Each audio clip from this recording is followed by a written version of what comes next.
Be confident, be bold, be authentic, but don't forget to take action. This is Ordinary to Badass, where our stories empower women to step into the spotlight of their own lives and pursue what they're truly passionate about. It's time to step into the arena and become more than just extraordinary. It's time to become a badass with your host, Marie Sonneman.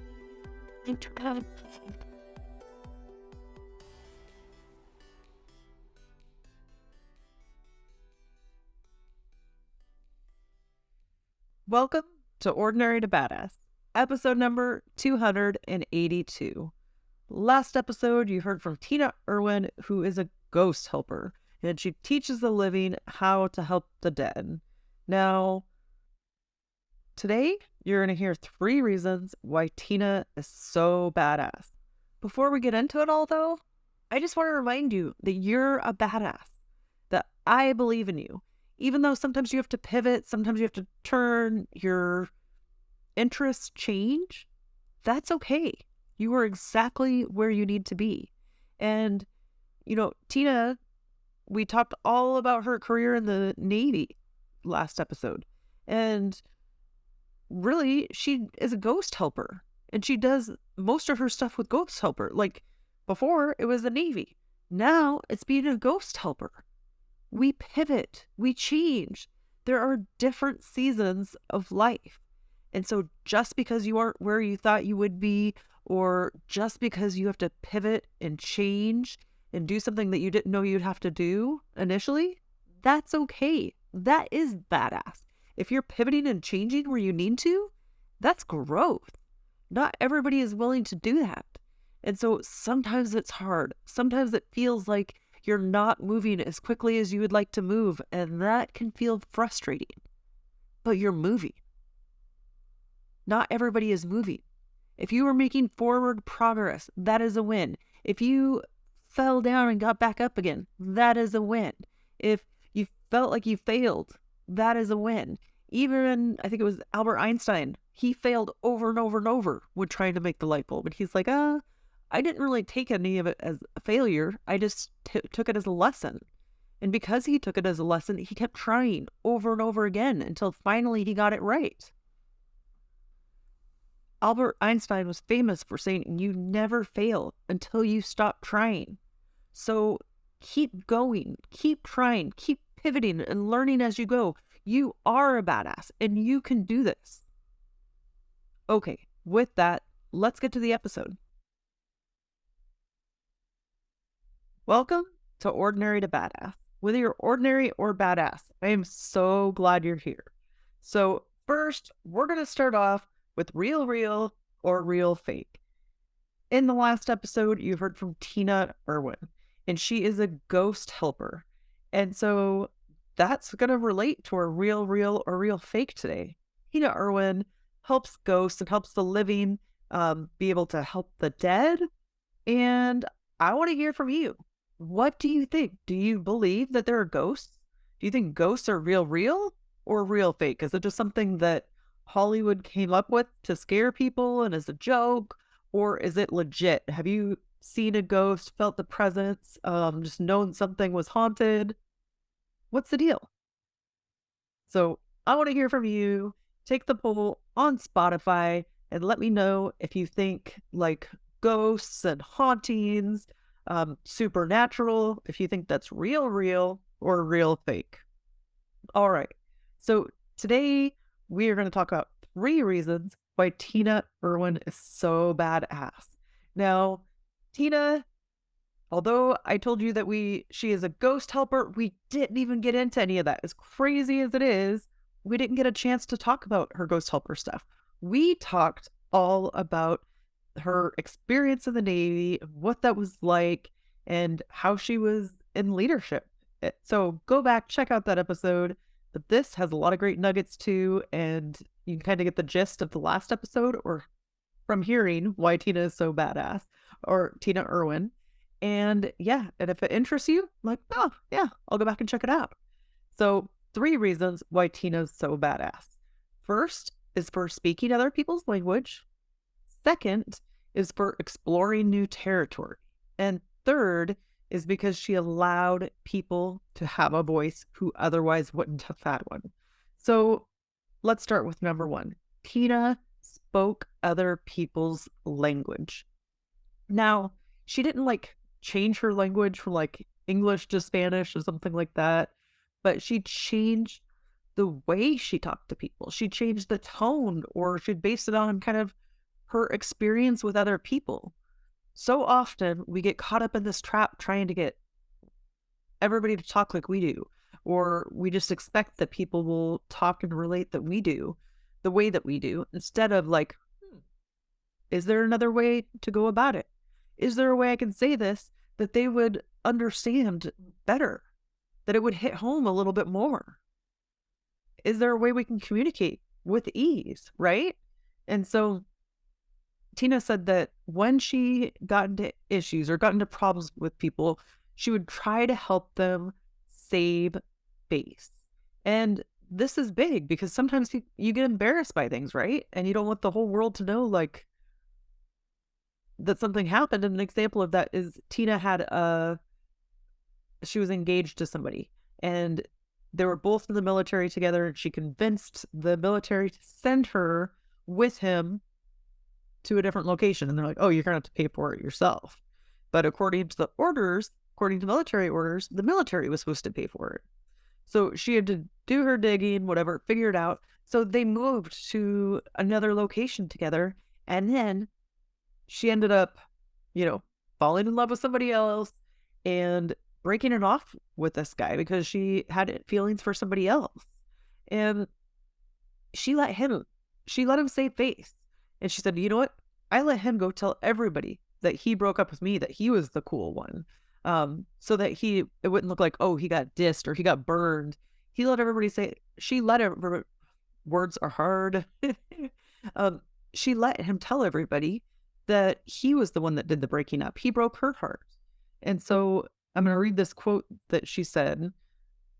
If you're going to deal with men and women, if you can enable them to save face, then your relationship long-term will be much smoother. So instead of trying to make somebody look bad, how can you help them save face? I don't know about you, but I do not like to feel, I don't know. I just don't like to feel animosity between other people, or when I walk into a room to not be able to say a word to other people. I like to be civil.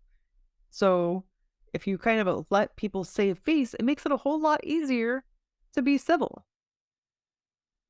So where you can, allow people to save face. Is there a situation in your life right now where maybe something has to come to an end, but you can allow somebody else to save face? Because maybe they're going to feel a little bit embarrassed. Maybe they're going to feel stupid. Is there something you could do to help so that they don't feel so embarrassed or don't feel so stupid? Okay. Another thing about her speaking other people's language is Tina was just good at positioning other people as the hero, like making them look like maybe they were going to do a shitty thing and do something that would rub people the wrong way, or do something that wasn't ethical or wasn't right. And she would kind of point out to them, wait a minute, this is not the way our manual says to do it. But if you do this, then this will look good. And I think she said that when she went to instructor school. She's like, can you imagine having a female instructor and how good that would look and how the public would view it? You would be a hero, sir. And so she totally made it look like he was the brains of the bunch, and, it would make him look good, which it would make him look good. But she kind of put it in his head as such. Or if somebody else was in trouble or there was something going on, she would kind of like, this is our policy. I would hate for it to come out that we violated our own policy, like that kind of thing. But again, that's her helping them save face. And then sometimes wherever she could, she would make them look like the hero and make them look good. Let's be honest. Who doesn't like to feel like the hero? Now, I'm saying that from even an introvert, right? It's like, yeah, maybe I don't want to be the hero and be like in the center of attention of everybody, but you like to do good, right? So do good. Who can you make the hero? And sometimes when you're propping other people up as the hero, you don't have to do anything for yourself. You're helping other people look like the hero. And then in the end, people really see like, oh, that's cool. So yeah, it makes you the hero too, but really put the spotlight on everybody else. So often, like everything surrounds us, right? Our whole world, we think about ourselves, and everybody is very self-centered, or maybe I can't say everybody, but to some extent, any concerns, anything's going on in our life, it's all us. And, I've heard, and it's definitely been my experience in the past, like when you volunteer, then it takes some of it away from you, right? You volunteer when things are crappy in your life. Go volunteer somewhere. And then you see what other people are going through and what they're having to overcome. And then you're like, oh, it isn't all about me. Like, there really is more to this world. So the more you can like focus on other people and make other people the hero, then it kind of puts things into perspective in your own life as well. Okay, number 2. The second reason why Tina Erwin is so badass is because she explored new territory. So Tina was constantly just being the first at doing things. Have you ever been the first to do something? How did it feel? Gosh, intimidating, right? It can be scary. It is hard to be the first. But that doesn't mean that it's not worthwhile. So Tina, when she was first getting into the Navy, I believe they said to her, like, oh, we haven't had a female officer in North Carolina. She's like, well, that's okay. And so she became the first female officer. I think it was in North Carolina. And then when she's in the Navy, and at some point she's like, okay, well, I want to be an instructor. So she was the first. I keep hearing an echo here and there. Sorry, I think I'm speaking too loud. But she was the first instructor at sub school, or in the history of sub school. So that's a big deal, right? And I just talked about it a little bit ago, how she told like the head guy, like, because she had to keep asking over and over and over, let me be an instructor. Let me be an instructor. And they're like, oh, we've not had females be instructors before. So she kept putting it in their ear, and she was relentless. Like, she didn't give up just because they said no, or because it hadn't been done before. They hadn't had a female instructor. And so then that's when she went to the boss, and she was like, hey, this would make you look really good. This would make you look great in the public. And he let her do it. And so then she became good at doing what she was doing and learning new things, teaching new things. And then she became like the XO commander. So she just continually moved her way up. And it's not that she has some extraordinary talent that you don't have. It's like she has this persistence, this unwavering belief in herself, this ability to explore new territory, even when she hasn't done it before. Maybe she, at times, like I think when she was talking about the XO commander, she didn't feel comfortable with it. She's like, that's out of my league. But she figured it out. So don't be afraid to explore new territory. Try new things, even if nobody has done it before. Even if no female has done it before, no gay person or transgendered person has done it before, you could be the first. Here's the thing, is we need somebody to be the first. Because then it gives other people the feel like, oh my gosh, I can do this too. I have the ability to do this too. If she can do it, then I can do it. And you help other people progress forward as well. So If you want to see a change, if you want to see something different, then be a part of that, right? You can't just hope, oh, somebody else is more qualified for me or than I am, they'll do it. That might not be the case.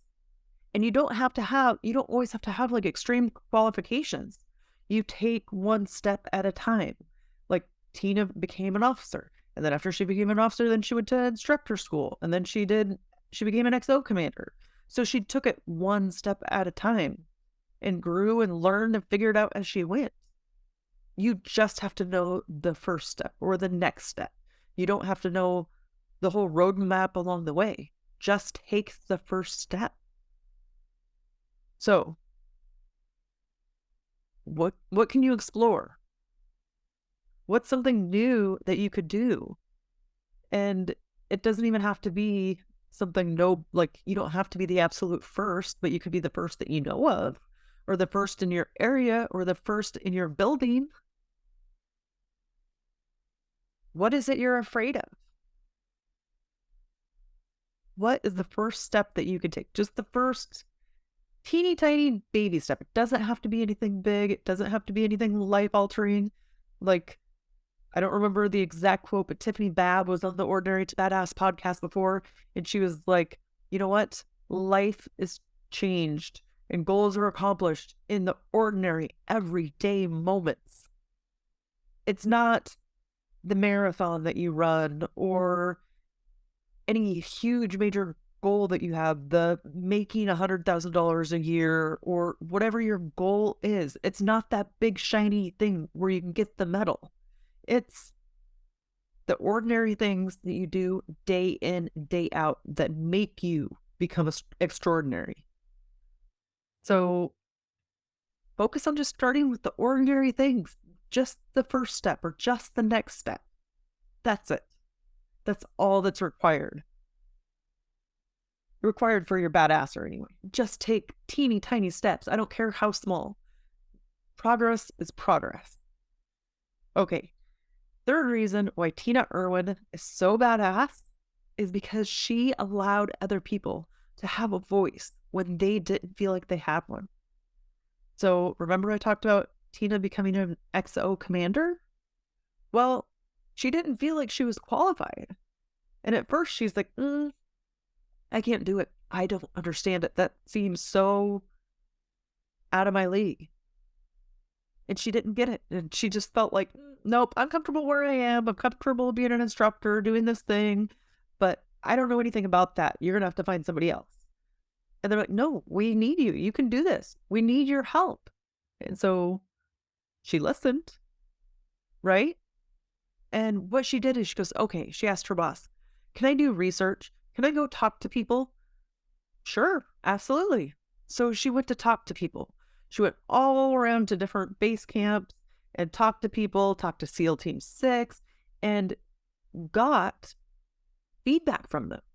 What was going good? What was going bad? What were their vulnerabilities?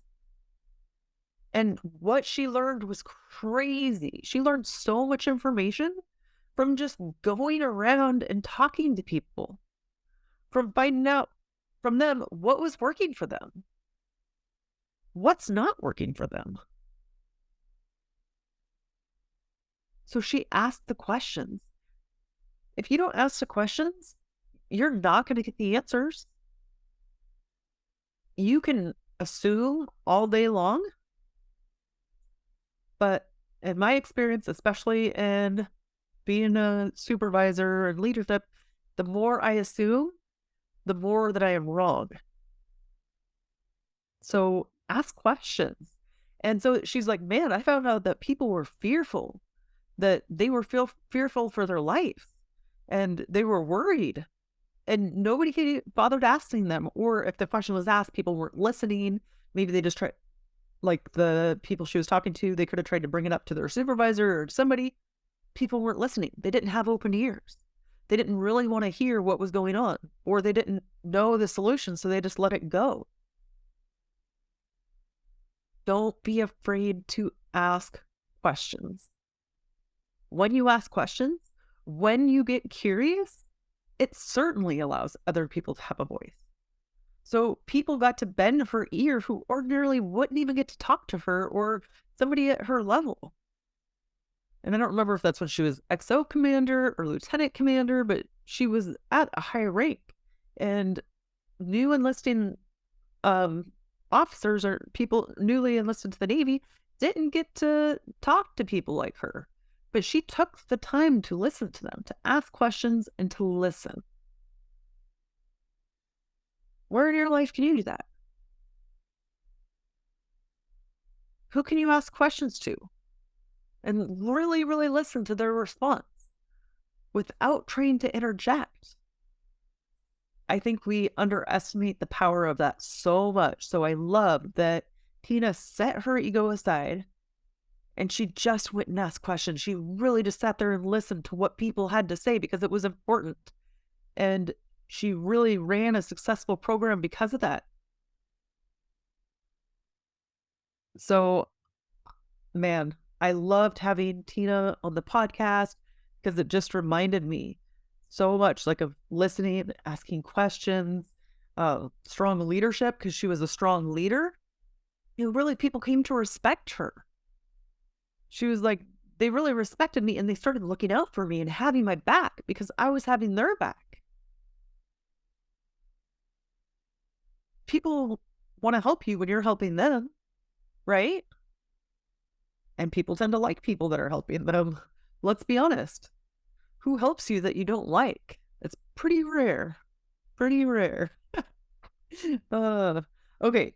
I don't know why I had a flashback of like in elementary school, some girl that would just always follow me around and copy every little thing I did, and it irritated the bejeebies out of me.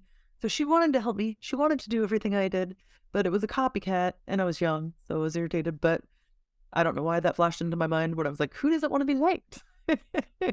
Okay, I digress. Quick recap, 3 reasons why Tina Erwin is so badass. 1, she's badass because she spoke other people's language. 2, she's badass because she explored new territory.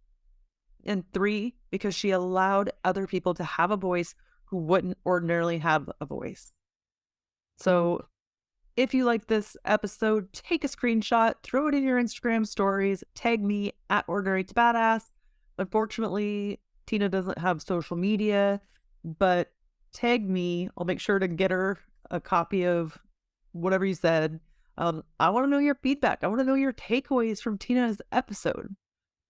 So if you have feedback, if it taught you something, throw that in your Instagram stories and tag me at Ordinary to Badass. With that, we'll end our show. Tell the badass women out there staying in the arena, wherever you are, whatever you're doing, own it and get after it.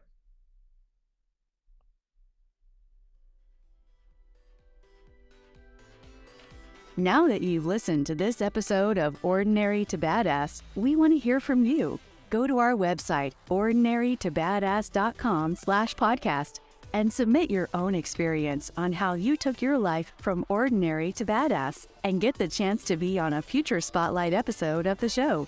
That's ordinarytobadass.com/podcast.